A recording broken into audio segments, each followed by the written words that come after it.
नमस्कार। सेहत भी पैसा भी पर आज हम आर्थिक जगत की एक बहुत बड़ी खबर के ऊपर चर्चा करने जा रहे हैं। अमेरिका के अधिकारियों ने खास तौर से जो उनका डिपार्टमेंट ऑफ जस्टिस है, उन्होंने एक बहुत बड़ा आरोप जो है अदानी ग्रुप के ऊपर लगाया है कि उन्होंने लगभग 17,500 करोड़ की रिश्वतखोरी करी है। भारतीय सरकारी अधिकारियों को उनका मानना है कि ये पैसा दिया गया है ताकि अदानी ग्रुप को और ज़्यादा सोलर प्रोजेक्ट्स जो हैं आसानी से मिल सकें। ये एक बहुत बड़ा आरोप है जो कि अमेरिका के जो अधिकारी हैं उन्होंने लगाया है। अगर हम देखें तो 2023 में हिंडनबर्ग की जब रिसर्च आई थी, उनकी जब रिपोर्ट आई थी, तो उन्होंने भी अदानी के ऊपर वित्तीय धोखाधड़ी की बात करें, स्टॉक मैनिपुलेशन की बात करें या पारदर्शिता की कमी की बात करें, इस तरह से उन्होंने भी आरोप लगाए थे। और तब अदानी के जो स्टॉक्स हैं वो लगभग $150 बिलियन नीचे आ गए थे, यानी कि इतना नुकसान तब हुआ था। वहीं अब ये एक बहुत बड़ी खबर है क्योंकि अमेरिका के डिपार्टमेंट ऑफ जस्टिस ने इस तरह का एक एलिगेशन जो है, एक आरोप जो है वो अदानी ग्रुप के ऊपर लगाया है। और अब अगर हम देखें तो इसके स्टॉक्स भी जो हैं उनमें भी गिरावट आनी शुरू हो गई है। पहले ही लगभग 2.25 लाख का जो है नीचे वैल्यू आ गई है स्टॉक्स की। ऐसी स्थिति में सबकी नज़रें जो है, ख़ास तौर से जो स्टॉक मार्केट के निवेशक होते हैं या जिन्होंने अदानी ग्रुप के स्टॉक्स ले रखे हैं, उनके मन में एक बहुत ज़्यादा अनसर्टिनिटी है भविष्य को लेकर के कि कैसे आने वाला वक्त होगा, क्या स्टॉक्स में फेरबदल देखने को मिलेगा और क्या ये सही जगह है इन्वेस्टेड रहने के लिए या नहीं। तो आइए इसके बारे में और ज़्यादा विस्तार से जानते हैं। हमारे साथ हैं डॉक्टर शरद कोहली, जो कि एक बहुत ही जाने माने सीए और फाइनेंस एक्सपर्ट हैं, और उनसे हम ये पूछते हैं कि आखिर अमेरिका से इस तरह की खबरें क्यों आ रही हैं, क्यों अदानी ग्रुप के ऊपर, एज्योर ग्लोबल पावर लिमिटेड के ऊपर इस तरह के आरोप लगाए गए हैं और इन आरोपों की क्या वजह है और इनका क्या तथ्य है। आइए उनसे जानते हैं। जी हाँ डॉक्टर स्वाति, अडानी ग्रुप फिर एक बार चर्चा में है। हिंडनबर्ग 1.2, फिर उसके बाद हिंडनबर्ग 2.0 के बाद फिर एक बार अडानी ग्रुप निशाने पर है। बिल्कुल ठीक कहा आपने। फेडरल कोर्ट न्यूयॉर्क का उसने एक चार्जशीट फाइल करी है जिसमें उन्होंने अडानी ग्रुप के ऊपर, अडानी ग्रीन्स और एज्योर करके जिन कंपनीज का आपने ले लिया, उसको रिश्वत लेने का आरोप लगा है। रिश्वत किस मामले में? क्योंकि SECI solar energy corporation of India एक सरकारी क्षेत्र का संस्थान है जो कि इलेक्ट्रिसिटी बोर्ड्स के साथ कॉन्ट्रैक्ट करता है सोलर एनर्जी को आगे डिस्ट्रीब्यूशन करने का, परचेज करने का। इसके साथ अडानी ग्रुप ने कॉन्ट्रैक्ट किया और वो जब वो प्रोड्यूस कर रहे थे सोलर एनर्जी तो वो बिक नहीं रही थी। तो उन्होंने इलेक्ट्रिसिटी बोर्ड्स के जो इल्जाम लगाए वो ये कहता है कि इलेक्ट्रिसिटी बोर्ड्स के लोगों को रिश्वत दी है इसमें ग्राहक ढूंढने के लिए, जिससे कि वो इससे परचेज करें। उसमें 5 राज्यों का नाम आया है। सबसे ऊपर आंध्र प्रदेश का है, इसको करीब 1750 करोड़ रुपए की रिश्वत देने का दावा किया गया है। उसके बाद उड़ीसा है, छत्तीसगढ़ है, जम्मू एंड कश्मीर है। तो इन 4-5 राज्यों के ऊपर ये इल्जाम लगा है कि इन्होंने, इनके इलेक्ट्रिसिटी बोर्ड्स ने रिश्वत लेके और SECI के थ्रू या अडानी ग्रुप को कॉन्ट्रैक्ट दिया गया है। ये एलिगेशन लगाए गए। बाकायदा 54 पेज का एक चार्जशीट का डॉक्यूमेंट फाइल किया गया है जिसमें बहुत माइन्यूटली पूरी कहानी बताई गई है कि कैसे कौन किससे मिलने आया, किसके फोन में अडानी साहब को बिग मैन करके बुलाया जा रहा था, न्यूमरो ऊनो करके बुलाया जा रहा था। बहुत ही फाइनल डिटेल्स के साथ वो चार्जशीट वहां फाइल की गई है।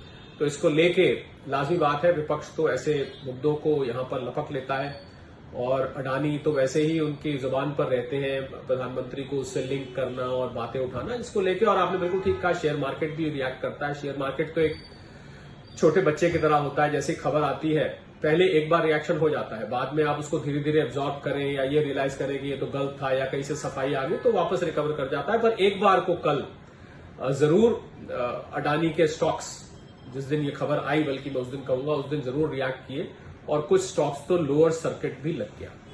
तो अब सवाल ये उठता है कि क्या वहां से आई हुई खबर पर इतना रिएक्शन जायज है कि नहीं है?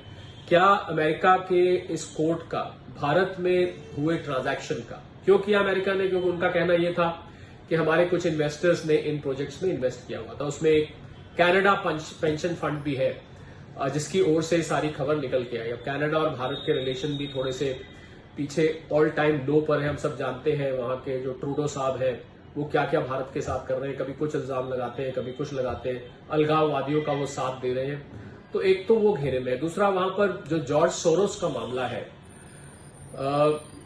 जब डेमोक्रेट्स का आजकल अभी भी राज चल रहा है, अभी तो राष्ट्रपति ट्रंप ने वहां पर चार्ज नहीं संभाला है, जनवरी में संभालेंगे। एलेक्स सोरोस उनके बेटे वहां पर करीब 15-20 बार व्हाइट हाउस में गए, क्योंकि आप जो हमारे फॉलोअर्स नहीं जानते हो तो बता दूं कि जॉर्ज सोरोस का यही काम है कि कहां पर किसकी सरकार गिराना। ओपन सोसाइटी करके उन्होंने ऑर्गेनाइजेशन बनाई हुई है, किसकी सरकार गिराना, किसके ऊपर निशाना लगाना। हिंडनबर्ग के साथ भी उनका नाम जुड़ा हुआ था।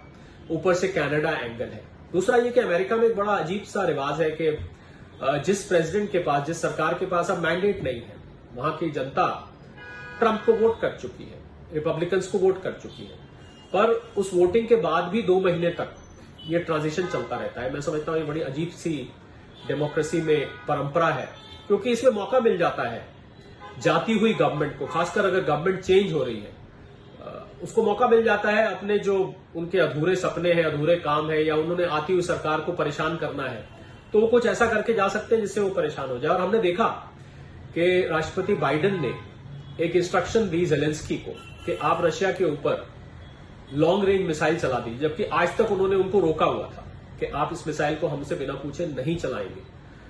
और अब उनको लगा कि अब तो जाते जाते है तो मैं चलवा दूं, तो उन्होंने चलवा दी, जिसकी वजह से रशिया ने न्यूक्लियर डॉक्ट्रिन साइन किया। न्यूक्लियर डॉक्ट्रिन का मतलब है कि वो अब उन देशों पर भी न्यूक्लियर हमला कर सकते हैं जिन देशों ने हथियार सप्लाई किए यूक्रेन को। ये बहुत बड़ी खबर थी। पहली बार हिस्ट्री में दुनिया की ICBM inter continental ballistic missile चलती हुई देखी गई कल परसों के बीच में, जिससे बड़ा भारी नुकसान भी हुआ है। डिनप्रो एक जगह है यूक्रेन में जहां पर ये मिसाइल लगी और बेलग्रोव से ये मिसाइल चलाई गई। उसको शॉर्ट रेंज में चलाया गया, पर ये थी long intercontinental ballistic missile short range की, और यही मिसाइल न्यूक्लियर वेपन भी कैरी कर सकती है। यानी कि अब रशिया न्यूक्लियर वेपन से हिट कर सकता है। तो दुनिया को एक तरह से तीसरे विश्व युद्ध की द्वार पर लाके खड़ा कर दिया है बाइडेन एडमिनिस्ट्रेशन ने, क्योंकि ऐसी इंस्ट्रक्शन देना और जेलेंस्की साहब को खुला हाथ दे देना कि अब आप चलाइए और रशिया को भड़का देना, मैं समझता हूं ये बहुत बड़ा खतरा विश्व के लिए बन सकता है। इनफैक्ट फिनलैंड, नॉर्वे,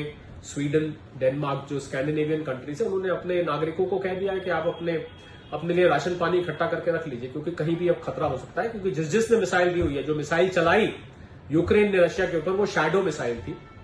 वो मिसाइल उसको यूके ने दी थी, तो यूके के ऊपर भी खतरा आ गया। इनफैक्ट रशिया ने बोला कि यूके भी तैयार रहे, हम कभी भी कुछ भी कर सकते हैं। तो मैं समझता हूं कि जो जाते जाते, ये भी मुझे एक जाते जाते टाइप एक्ट नजर आ रहा है कि जाते जाते उन्होंने कहा चलो न्यूयॉर्क के फेडरल कोर्ट में और भारत को मिलाइन करें। दूसरा, भारत की ग्रोथ स्टोरी दुनिया भर में बहुत सारे लोगों को पसंद नहीं आ रही है, सीने में जलन हो रही है, उनके हार्ट बर्न जिसको कहते हैं कि ये भारत जो सपेरों का देश होता था, कैसे ये एक इतनी बड़ी उभरती हुई आर्थिक ताकत बन रहा है, दुनिया की टॉप 5 अर्थव्यवस्थाओं में है, टॉप 4 में शायद हम आ चुके हैं, तीसरी की तरफ हम अग्रसर हैं। तो शायद कुछ लोगों को यह हजम नहीं हो रहा है। ईर्ष्या, जेलसी, एनवी, जो मर्जी आप नाम दे दीजिए, उसकी वजह से भी ऐसी हरकतें भारत के ऊपर टारगेट, मैं अडानी ग्रुप को बचाने की कोशिश नहीं कर रहा, पर भारत के ऊपर ऐसा टारगेट, ऐसा प्रोपेगेंडा होता हुआ देखा गया है। तो इस पूरे उसमें हम बात करें, प्लस भारत ने रिन्यूएबल एनर्जी में भी बहुत तरक्की करी। भारत दुनिया के 3 top solar manufacturer, solar panel manufacturers में से एक बन चुका है।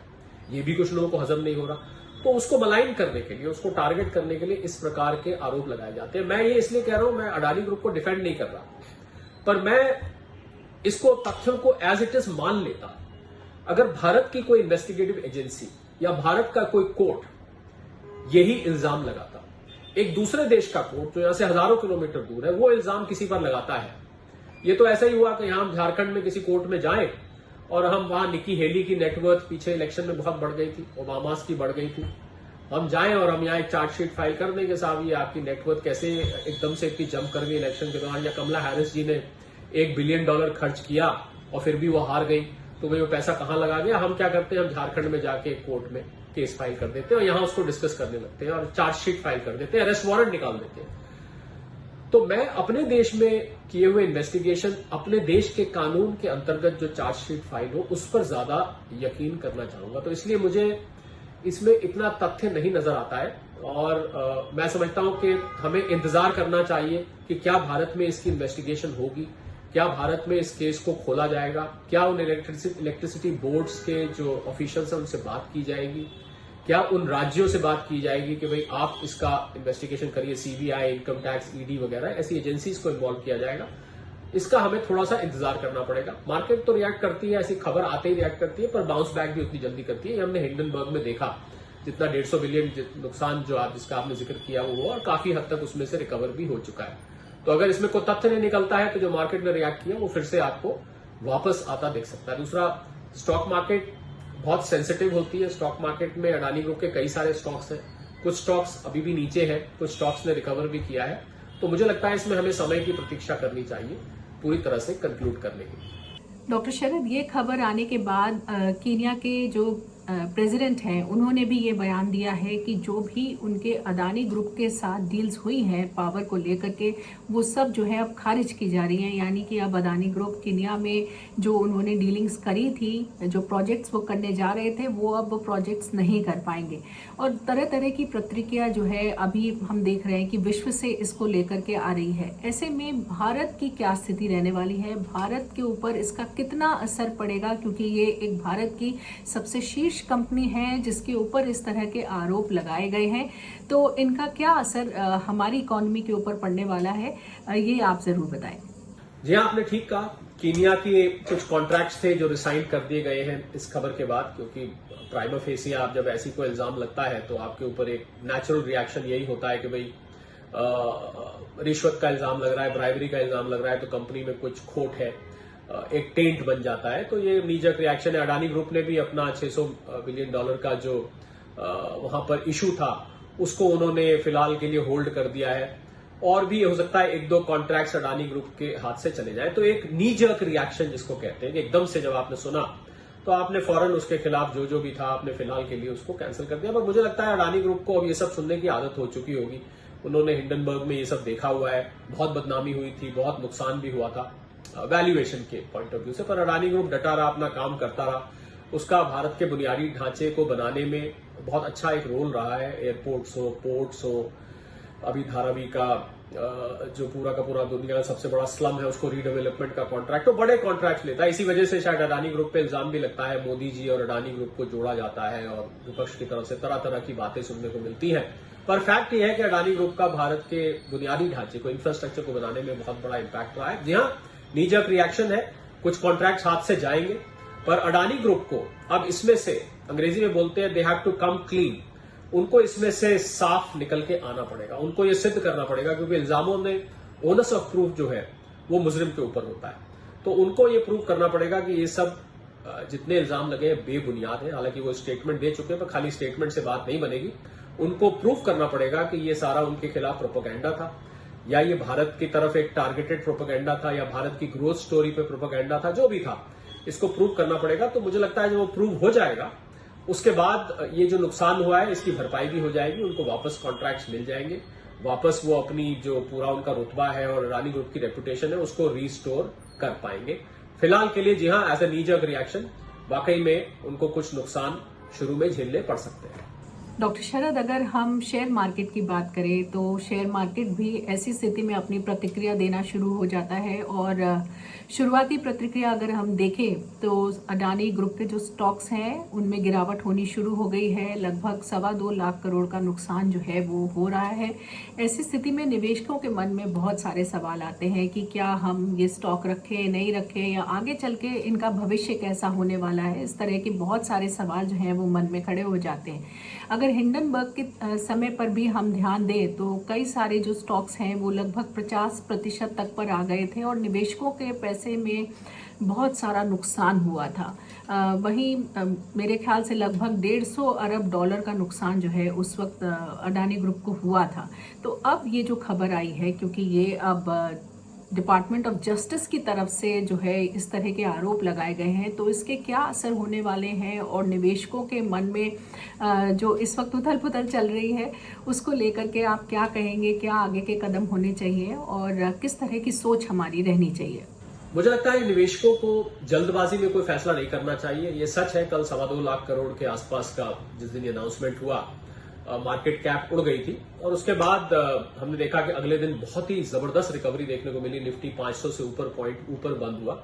काफी हद तक रिकवरी हुई। कुछ स्टॉक्स में अभी भी नीचे था, पर उनके जो स्टॉक्स जो कि पावर या सोलर एनर्जी से संबंधित नहीं थे, उनमें फिर भी काफी रिकवरी देखी गई। तो मुझे लगता है कि मार्केट की मेमोरी बहुत शॉर्ट होती है डॉक्टर स्वाति, और जैसे जैसे समय बीतता है वो मेमोरी फेड आउट होती जाती है और मार्केट फिर से एक बार रिकवर कर जाता है। पर यह सब निर्भर करेगा इस बात पर कि क्या अडानी ग्रुप अपनी बेगुनाही को साबित कर पाता है कि नहीं। जिन 7 इंडिविजुअल्स का नाम लिया गया, इसमें अडानी साहब, उनके भतीजे सागर अडानी, रंजीत गुप्ता है, कोई सौरभ अग्रवाल है, कोई मल्होत्रा साहब भी है, एक सिरिल कैबिनिस भी है। तो इन लोगों को, 7 के 7 लोग जो एक्यूज्ड है इसमें, इन सबको अपनी बेगुनाही सिद्ध करनी पड़ेगी। अगर बेगुनाही सिद्ध हो जाती है या कोई ऐसा तथ्य सामने आ जाता है जिससे ये पता लगता है कि ये सब बातें झूठ थी, इसमें कोई भी सच्चाई नहीं थी, तो उतनी ही जल्दी आप रिकवरी आते हुए देखेंगे। बाकी हमें ये ध्यान में रखना चाहिए कि आजकल मार्केट वैसे ही बहुत डिप्रेस्ड सेंटीमेंट से गुजर रहा है।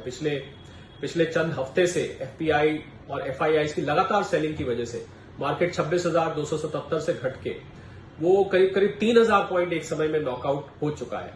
तो 10% करेक्शन आ चुकी है। इनफैक्ट अगले दिन तो बहुत सारी जो ब्रोकरेजेस हैं, जिसमें CLSA है, HSBC है, गोल्डमैन सैक्स है, इन लोगों ने तो ये भी बोला है कि अब भारतीय मार्केट की वैल्यूएशन अट्रैक्टिव हो चुकी है, तो भारतीय मार्केट पर वो बुलिश है। तो उसकी वजह से आपको अगले ही दिन 500 से ऊपर पॉइंट की रिकवरी भी होती दिखी।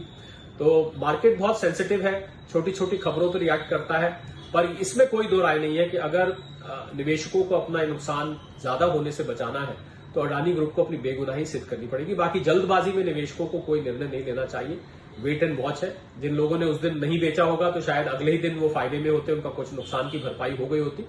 तो लंबे अवधि के निवेशकों को बने रहना चाहिए। बाकी जो शॉर्ट टर्म ट्रेड करते हैं, जो लोग स्पेकुलेटिव ट्रेड करते हैं, वो तो उनका तो वैसे ही मार्केट का मूवमेंट और वॉलेटिलिटी से उनको फायदा नुकसान होता रहता है निरंतर।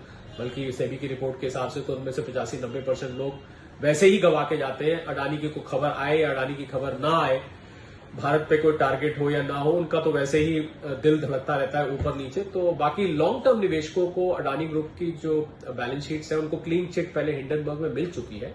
सुप्रीम कोर्ट की कमेटी ने भी क्लियरेंस दे दी, सेबी ने भी क्लीन चिट दे दी, और स्टॉक्स में कोई प्रॉब्लम मुझे नजर नहीं आती है। हाँ, अगर गुनाह सिद्ध हो जाता है, अगर ये जो रिश्वत का इल्जाम है, किसी वजह से इसमें कुछ सच्चाई निकल आती है, वो भी भारत में इन्वेस्टिगेशन के बाद, तो फिर जरूर थोड़ी सी चिंता की बात होगी। तो इंतजार करें, खबरों पर नजर रखें, और खासकर इस खबर पर पैनी नजर बनाए रखें। अगर आपके पास अडानी ग्रुप का स्टॉक है, जरा सा भी आपको भनक लगे कि कुछ ऐसी खबर आ रही है कि ये गुनाह में कुछ सच्चाई है, तो फिर मेरे ख्याल से इसमें निकल जाना ही अच्छा होगा।